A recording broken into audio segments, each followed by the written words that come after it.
10월 15일 부활 6주간 토요일입니다.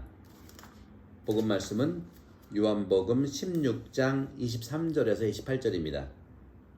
그때 예수님께서 제자들에게 말씀하셨다. 내가 진실로 진실로 너희에게 말한다.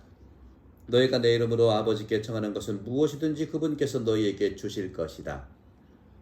지금까지 너희는 내 이름으로 아무것도 청하지 않았다. 청하여라. 받을 것이다. 그리하여 너희 기쁨이 충만해질 것이다.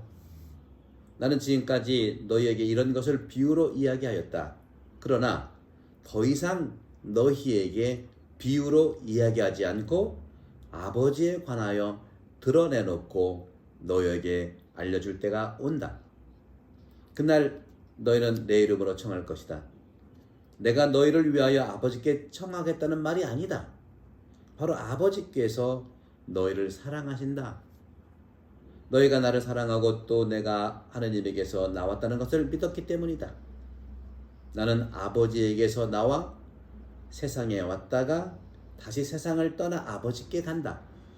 주님의 말씀입니다. 그리스도님 참여합니다. 네, 오늘 화창한 날이기 때문에 화창한 날씨 속에서 약간 역광이라 좀 어둡게 보일 수 있지만 해가 너무 밝아서 이렇게 찍어봤어요. 오늘 복음의 주제는 16장 24절의 말씀처럼 청하여라 받을 것이다. 모든 종교는요, 뭔가 청하려고 하나님께 가요. 그리고 기도하죠. 그래서 성당도 크게 짓고 여러 가지 종교 거룩한 그 장소들을 만들지 않습니까?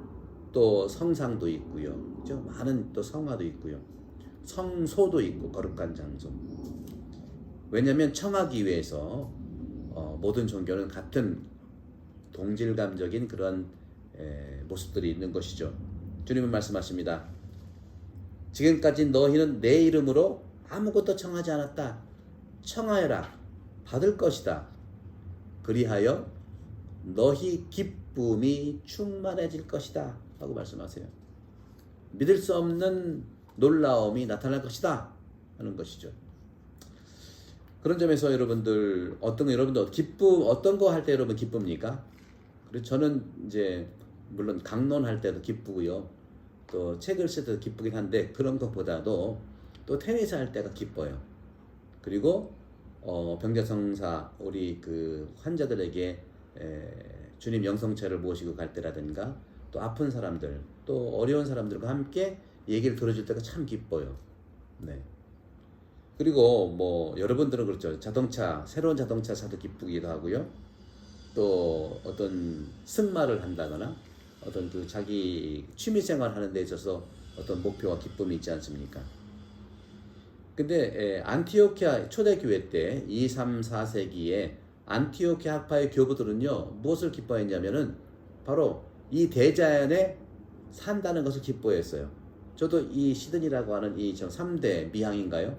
너무너무 아름답거든요. 배도 있고 또 산도 있고 바다도 있고 강도 있고, 또 이 시드니 광역이라고 하는 이 도시는요, 블루 마운틴을 향해서 바닷가부터 쭉 올라가는 그런 지형이에요. 그래서 높고 낮고 정말 다양합니다. 지구의 축소판처럼 다양해요. 날씨도 다르고요.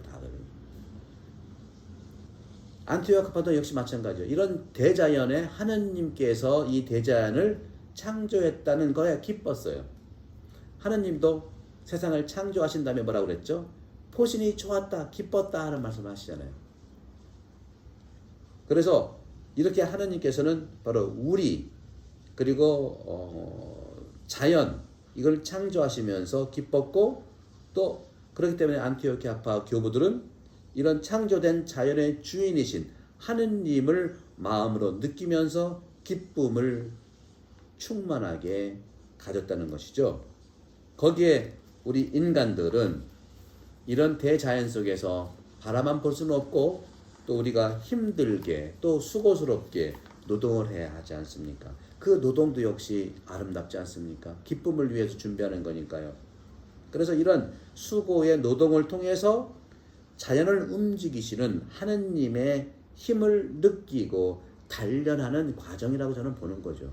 따라서 분도성인도 기도하며 일하라 오라에 라보라라고 있고 또 성경에도 일하지 않은 사람 먹지도 말라는 말도 있고 그 일이라는 것이 정말 일이 없으면 우리는 무기력해질 수 기쁨이 없을 수 있잖아요.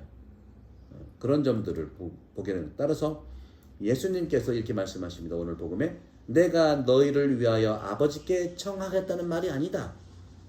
바로 아버지께서 너희를 사랑하신다. 사랑하시는데 어떤 걸 이렇게 청하는 것을 이루어지게 하지 않을 것이냐. 청하는 것은 받는다는 것이죠.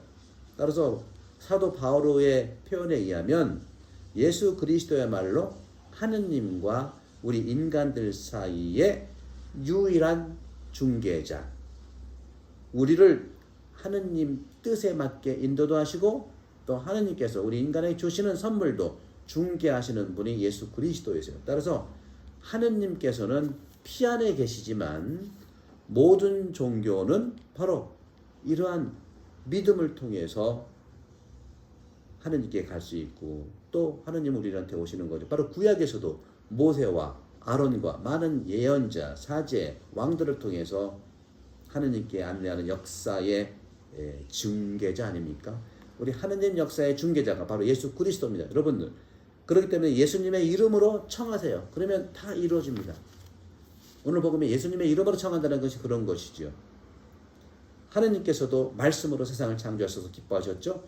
바로 예수 그리스도께서도 그 말씀으로 창조의 기쁨을 누리신 하느님과 똑같이 바로 예수님도 말씀으로 우리를 치유해 주시고 말씀으로 마귀를 구해 주시고 말씀으로 우리 병자를 고쳐 주시고 또 말씀으로 모든 병자들 절름발이 눈을 뜨게 하시고 말씀으로 다 이루어 주셨어요. 그러니까 우리는 예수 그리스도의 이름으로 말씀을 통해 성령 안에서 바로 변화의 선물을 받을 수 있다는 것, 이것이 바로 기쁨 충만의 일인 것이죠. 사랑하는 형제자매 여러분, 지금까지 너희는 내 이름으로 아무것도 청하지 않았다. 예수님의 이름으로 청하지 않으신 분, 오늘 복음 이후부터 예수님의 이름으로 청하십시오. 받을 것입니다. 성부와 성자와 성령께로 이름을 모두로 감목합니다. 감사합니다. 저도 많은 구독할 수 있도록 청하겠습니다. 감사합니다.